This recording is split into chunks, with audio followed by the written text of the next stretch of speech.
Hello, everyone. Welcome back to the Ask Dr. Be Good show, the show where we bring you the pedagogy, the practice, and the politics around public education.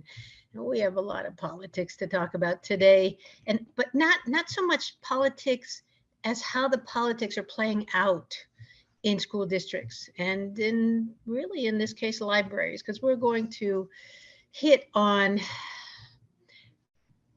things that are happening in Texas, but Texas just leading the way, or actually Florida in a lot of cases leading the way, and then Texas follows.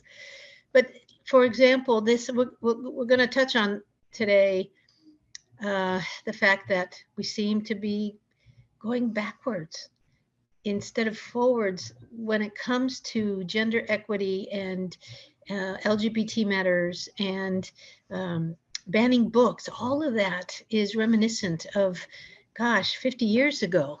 And now we have this unchecked, it seems like unchecked race to label things and to hide things again. And so let's talk about how, in this case, the Texas Attorney General Ken Paxton is clashing with Austin ISD over Pride Week events. Now, in the past, we worked our way over the decades to be comfortable with Pride Week, right? To to have our LGBT friends be considered part of our inclusive group. And now all of a sudden we have politicians going after LGBT week. So let's see what's happening here. So Texas Attorney General Ken Paxton has accused the Austin School District of breaking state law with Pride Week activities that he characterized as attempts to indoctrinate students with liberal attitudes on sexual orientation and gender identity. Liberal school districts are aggressively pushing LGBT views on Texas kids, said Paxton Tuesday night on Twitter, where he announced his campaign against the district's immoral and illegal Pride Week celebration, which began Monday. Austin School District fired back, accusing Paxton of launching a misguided attack designed to score political points at the expense of students and families, because some students are gay, but some parents are gay, right? So this is not just at expense of students. I want all of our LGBTQIA plus students to know that we are proud of them and that we protect them against political attacks, said Superintendent Stephanie S. Alizande.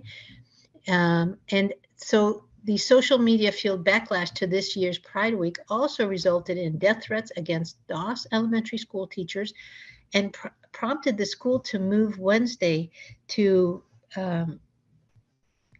Pride to move Wednesday's Pride Parade to indoors with police present, because we were actually worried that this political controversy could possibly threaten the safety of our kids, district spokesman said. Oh my goodness.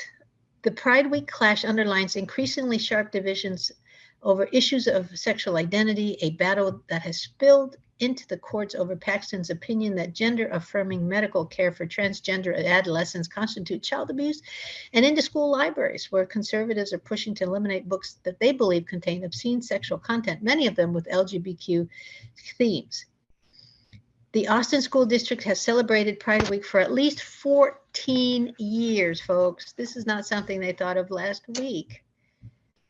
With 2022 activities, this year's activities to be determined by campus along broad themes such as differences are awesome and know your rights.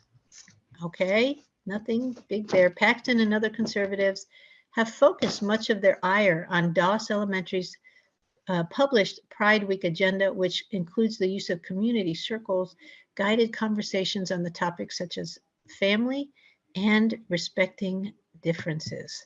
Folks, where is the bad part here, right? Where is the bad part here?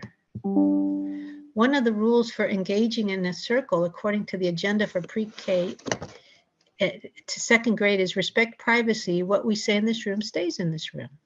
According to Paxton and conservative media outlets, that sounds like students are being encouraged to keep details confidential from parents. The Texas legislature has made it clear that when it comes to sex education, parents, not school districts, are in charge, Paxton said in a letter sent to the Austin district late Tuesday. State law, he added, requires districts to obtain written consent from parents before a student may be provided with human sexuality instruction. By hosting Pride Week, your district has, at best, undertaken a week-long instructional effort in human sexuality without parental consent. Or worse, your district is cynically pushing a week-long indoctrination of your students that not only fails to obtain parental consent, but subtly cuts parents out of the loop. Either way, you're breaking state law, he said. Austin school officials rejected Paxton's claim, saying he mischaracterized and misunderstood Pride Week events. Community circles are confidential in the sense that it makes students feel trusted and respected for their privacy when sharing in the conversation. It does not mean don't tell your parents, the district said in a statement, adding that circles are often used in social emotional learning to foster discussions that range on topics such as test anxiety and world events. Like talking about the Ukraine, right? And then the terrible things they're seeing on TV about that. That would be something they'd be able to share safely about their fears, right? That might happen here. It'd be very normal for a little one to think that war could move to them, right? They don't know what country boundaries look like, or what's far away and what's not, right? In addition, Paxton was wrong legally and factually to equate Pride Week with sex education, which requires parental consent for student participation, a district spokesman said. Pride is about celebrating who people are, particularly members of the LGBT community who are bullied much more than the community at large, who experience suicide at a much higher rate, and who skip school at twice the rate of straight kids because they're worried about their safety, said the spokesman. In Austin, it's really important to us to let all these kids know that we love them and that they're welcome and that they're safe, he said. And it might surprise the Attorney General to find out that this is a pretty normal idea here in Austin, that we love everybody. In his letter, Paxton advised the district to rectify the situation, noting that state law lets parents file complaints with the TEA, Texas Education Agency, alleging that they'd not been given approval for student participation in human sexuality instruction. The Austin district will not take that advice, Stanford said, who's the spokesman, disputing the conclusion that Pride Week activities fall under the legal definition of sex education. So the district is disputing that. This is nothing our lawyers are taking seriously at all because he's so wrong about the law, the spokesman said. We thank the Attorney General for his interest, but we will continue to celebrate Pride. Wow. Folks, something has been going on for 14 years, right? 14 years. Goodness gracious. And so you heard mention that this, this is not the only thing politicians are going after. They're going after banning books and CRT, as we call it now, which I hate that because CRT is not diversity training. CRT is much more than that. It's, you've heard me say, those of you that longtime listeners, you know that CRT ultimately is about leading back to economic equity among a population, which is sort of socialism. So, and that's why that's a discussion at the master's level, not at the, certainly not at the K-12 level, which is what politicians have said we're doing. And as I said last week in my podcast, we absolutely, there are a lot of laws that talk about now, don't say gay laws, and trying to keep teachers from teaching about being gay and sexual identity in pre-K through third grade. Folks, we just don't do that in schools. We don't have enough time to teach reading, writing, and arithmetic, and no less gender identities and all of that, because we make kids feel safe. That's what we do, and learn math and reading and social studies. But so what is happening as far as how it's playing out in our libraries, right? You've heard me talk about that, but here's now some more in-depth understanding of how our libraries are being impacted. So here's they like to start their articles off with a story. Samantha Hull was vacationing when she got a call about missing books from her library. 8 titles had melted away seemingly overnight. A panicked school aide had told Hull from the shelves of an elementary school in one of the 22 districts that Hull oversees as co-chair of a group representing school librarians in Pennsylvania's Lancaster and Lebanon counties. The books included titles such as My Mosque, which instructs children about Islam, A Place Inside of Me, which explores Black students reckoning with a police shooting, and When Aiden Became a Brother, whose main character is a transgender boy. Hull, 33, couldn't understand it. None of these books had been formally challenged by parents. Even though she knew activists across the country were targeting books featuring discussions of race, gender, and LGBTQ identities for removal, the growing national furor had already arrived in Hull's corner of Pennsylvania because parents at a high school in Lancaster County had requested the elimination of Genderqueer, a memoir about a non-binary child, and Lawn Boy, a young adult novel that includes a description of sexual encounter between 2 boys. Slowly, over the months of meetings, investigations, and secret conversations with fearful librarians across her counties, she came to understand the disturbing reality. Administrators, afraid of attracting controversy, were quietly removing books from the library shelves before they could be challenged. There's 2 battles going on at once, Hull said, referring to the parallel pushes from parents who want titles stricken from the school and officials who are removing the books preemptively. And it's really been difficult to fight both. Interviews with librarians in 8 states and nearly a dozen districts reveals similar stories that paint what they describe as a bleak picture of their profession, as they fret about and fight against American school children's shrinking freedom to read. School book bans are soaring. Although the vast majority of challenges go unreported, the American Library Association's Office for Intellectual Freedom counted 330 incidents of book censorship in just 3 months, from September to November of 2021. So last year, in 3 months, September, October, November, 330, making it the highest rate since the association began tracking this in 1990. The questioned texts have mostly been books about LGBTQ people, race, and racism, according to the National Coalition Against Censorship, and many removals sprang from challenges launched by white conservative parents, spurred on by pundits, politicians. All of this is having an effect. Librarians in many places are starting to self-censor. They are refraining from recommending or reading aloud certain titles to students, from displaying certain books on prominent shelves, and even from ordering certain kind of reading materials in the first place. Although Hull has remained an outspoken advocate for keeping all kinds of books on shelves and in schools, she has spent much of the past year fighting for books in meetings with various Lancaster and Lebanon school officials. That she's feeling the chill. In the current climate, she says she would not be willing to order a copy of Genderqueer for any of her libraries.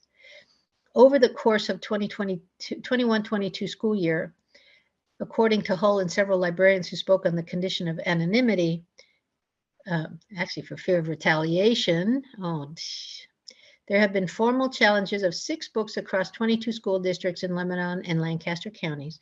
Meanwhile, there are at least 24 books who have been pulled temporarily or permanently from the shelves by officials without public announcements or explanations, including the books All Are Welcome and It Feels Good to Be Yourself and Families, Families, Families. How subversive are those titles?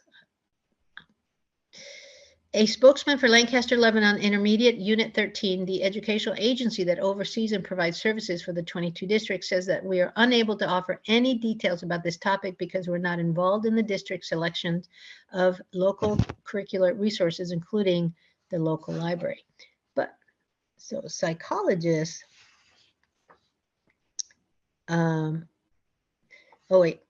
So Hull says that she's recently been having trouble sleeping, consumed by thoughts about what's happening on this war on books. She worries most about the consequences for the next generation of Americans. If book banning continues, she warns, there will be absolutely no progress in our society. And when these students who were not exposed to other realities, to people who are different, who have different life experiences than them, when they have children, said Hull, we will be right back where we were, fighting the same fight. And I remember that fight. I remember where, you couldn't talk about gay people. There was racism that was less subtle. It's gone underground now, but it just, we're losing ground. Stacey Langton believes parents should control when and how their children learn about sex, and she is adamant that Gender, Queer, and Lawn Boy should not be on the shelves in the Fairfax County Public Schools, where 2 of her 6 children are enrolled. She has spent the past 6 months trying to remove the text, which she believes threaten children's morals because they describe sex scenes in graphic detail, including in Genderqueer, an encounter between an apparent teenager and a bearded man. An older bearded man. There's an age appropriateness to all things that includes sex education, and you're inherently going to destroy a child's innocence and their purity until they're old enough to be able to understand. School officials decided after months of review that both books have literary value and neither depicts pedophilia. Psychiatrists, academics, and librarians reached by the Washington Post said they see value in introducing children to books that contain challenging material, including of the sexual kind, provided it's done with appropriate context, care, and tact. Research shows that there's an association between children reading certain kinds of explicit text, those that depict sexual violence, degrade women, or do not discuss boundaries or consent, and engaging in risky sexual behaviors, as well as sex at an early age, said Amy Egbert, a research fellow at Brown University's Department of Psychiatry and Human Behavior. So there is an association between children reading certain kinds of explicit texts, but those aren't the things that are found in libraries, at school libraries. They don't depict sexual violence, degrade women, that they allow sex without consent. But Egbert says she doesn't believe that those types of books are available in school libraries, and these books are being challenged. The books that are being challenged are often those that deal with difficult topics, featuring a main character struggling to understand their own sexuality or experiencing some kind of racial tension or racism. Removing these books is an obstacle to children's development, she said, pointing to research, including on abstinence only sex education, that shows that not talking about subjects with children does not change their behavior. So these books help kids to start thinking about topics they're probably thinking about already, and a lot of time would find information on. The information is presented in a way that's more manageable in books. The books that are being banned, if handled right, can allow kids to explore the human condition in a safe way. As the book challenges mount, Mandy Peterson, an executive secretary of the Nebraska School Librarians Association, has developed a recipe for dealing with parents seeking to ban a book. She has mentored about half a dozen librarians through the book challenges this year, by far the largest number she has seen in her 7 years as a librarian. Peterson said one of the first things she tells librarians is to keep in mind that many parents making challenges are really genuinely concerned about their kids and not driven by political anxieties. And when librarians meet with parents, she advises they should let mothers and fathers air all their grievances no matter how long it takes. Let them get it all out and just wait. And when the parent is done, acknowledge that you're thankful that they're involved in their kids' lives, and don't say it if you don't feel it, but it does go a long way to say it and mean it. Next, Peterson said librarians should explain the school selection policies and how the questioned book fits within those policies. Another important point to make, Peterson said, is that the school library books are not required reading. And finally, I tell them don't take anything personally, although Peterson knows that can be hard to do. One-on-one meetings with parents to justify books have become a fixture in a librarian's lives nationwide. Librarians say the process can be emotionally taxing. Parents, as they have done on school board meetings, and across the country often grow heated in their criticism of books as inappropriate for young children. Some librarians feel that their morals are being impugned even if they did not select the book themselves. And looming in the background, said Texas librarian Amy Usselman, is a common fear among librarians that they could land on Fox News, which in turn might inspire social media harassment campaigns. That is frightening, said Usselman, the library director for Round Rock Independent School District, who successfully parried a recent parent bid to remove All Boys Aren't Blue, a memoir about growing up Black and queer written by non-binary author George M. Johnson. In Tennessee, celebrities have joined the chorus of people criticizing librarians. Country music star John Rich, speaking before the Tennessee House of Representatives last month at a hearing about obscene books, compared some librarians to pedophiles. That's not fair. His remarks came just a few days before Sexton, a Tennessee state representative, told a group of librarians that their behavior was shameful. The month before, the state's McMinn County School Board and unanimously voted to ban Pulitzer Prize-winning Moths, a graphic novel about the Holocaust, from middle school classes. Zan Lasko, chairperson of the Intellectual Freedom Committee for Tennessee Association of School Librarians, says she can understand some parents' desire to prevent their kids from reading sexually explicit material, but she noted that school librarians who are required to possess a master's degree consult a wide range of professional reviews and journals before ordering books that are careful to select only those that come highly recommended for their literacy and instructional quality, which includes books that deal with sex. Those can prove useful and important to some children, she said. Librarians at all levels of the school system are often involved in ordering books, sometimes after seeking sign-off from administrators. Educators are also careful to segment out age-appropriate text for elementary, middle, and high school libraries, and relying on the professional reviews and websites such as Common Sense Media. Plus, Lasko pointed out, parents can request that their children not be allowed to check out certain texts, including those with sexual material. Where she and other librarians draw the line is parents wanting to restrict the reading material available to all children, not simply their own. We are all angry, hurt, and frustrated. What they're saying about us is unfounded and untrue. Still, librarians' conversations with parents are not always proving fruitless. In Oklahoma, a librarian, Amanda Kordelitsky, said she had sat down with a dozen times in the past year with parents to argue for various books. She said the most commonly challenged texts in her district in the Norman Public Schools have been Toni Morrison's The Bluest Eye, which parents criticized for its discussion of rape. The conversations conducted in person, on the phone, and via Zoom have ranged from 10 minutes to more than an hour.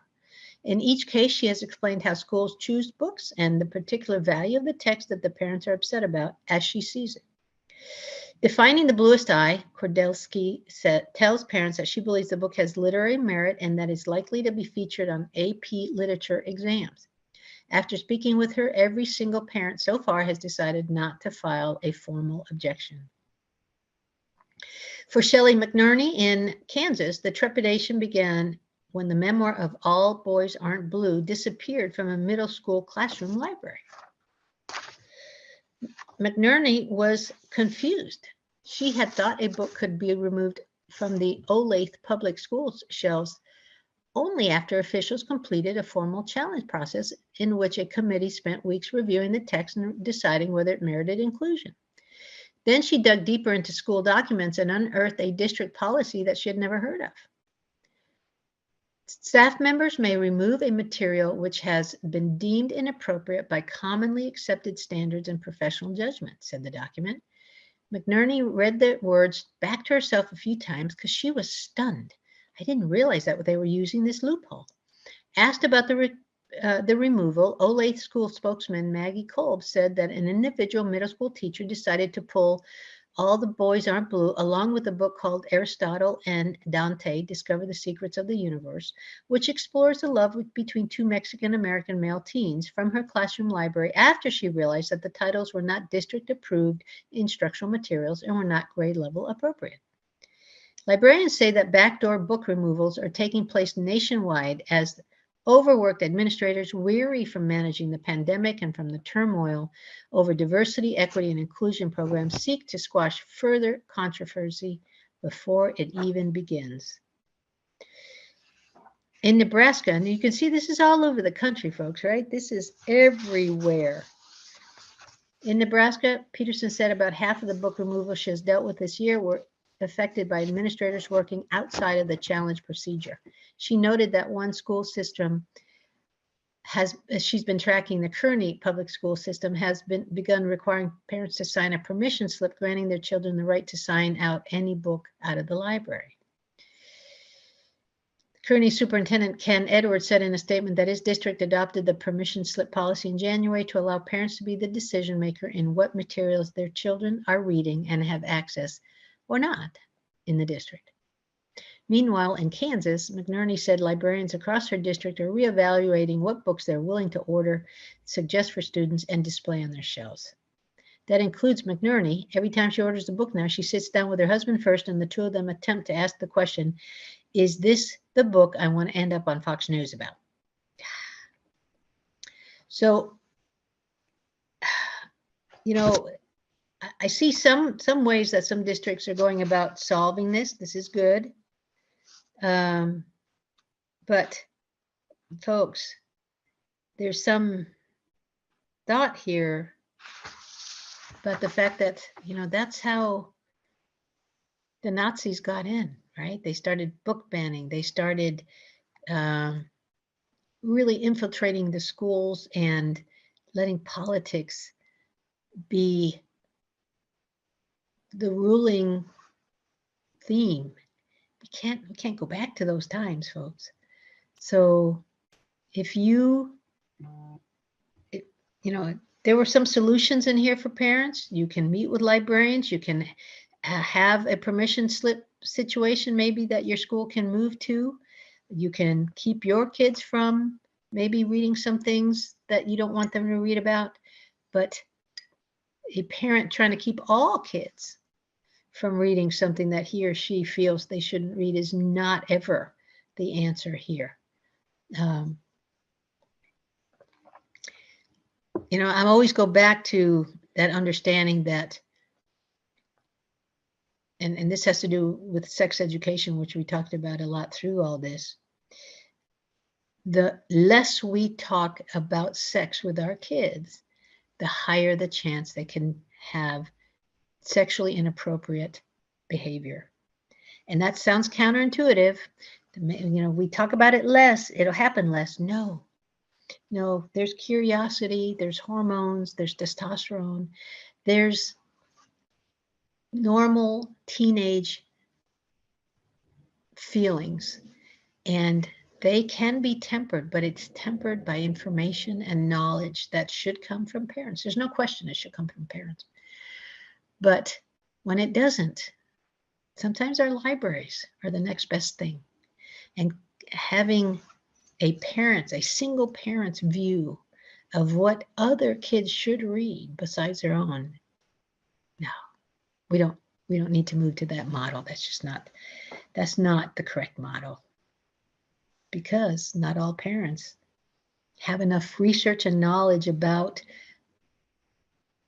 kid behavior to know if they're making the right decisions for their own child, no less all the other ones. As you can see, these are hot potatoes, and we need your voice. I'm not asking for parents not to have voice. What I want is for parents to have voice to say, okay, I still don't want my kids to read that book. Okay, well, you don't have to have your kids read those books, but just don't be the parent that's trying to ban it for all kids.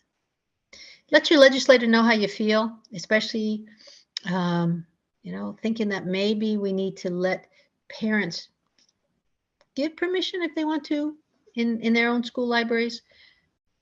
but not being part of the banning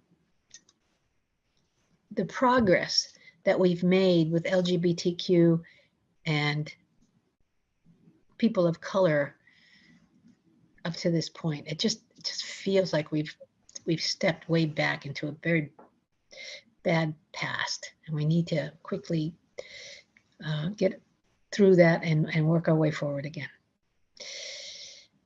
All right, everyone. As always, we have come to the end of our time, and I hope that I have at least challenged your thinking, caused you to reflect a little bit. If you have, write something in the comments. Let me know, what you're thinking. And as always, thank you, everyone.